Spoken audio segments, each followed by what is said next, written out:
Hi hello नमस्कार. मी आपल्या सगळ्यांचे आपल्या आणखीन एका नवीन व्हिडिओमध्ये अगदी मनापासून स्वागत करीत आहे. तर मैत्रिणींनो, आज मी आपल्याला दाखविणार आहे फणसाचे लोणचे कसे तयार करायचे. तर फणसाच्या फोडी तुम्ही आधी वाफवून घ्या, त्यानंतर त्या सुकवून घ्या थोड्या.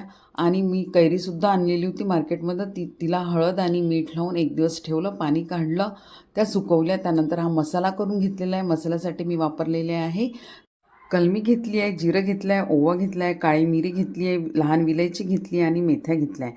हे सगळं ड्राय रोस्ट केलं आणि छान बारीक करून घेतलं. मसाला तयार केला. त्यानंतर सरसोचं तेल गरम केलेलं आहे किंवा तुम्ही कुठलंही तेल घेऊ शकता. त्या तेलामध्ये हळद, तिखट, मीठ, मोहरीची डाळ आणि ड्राय रोस्ट केलेला मसाला तो टाकला आणि छान मिक्स करून घेतला.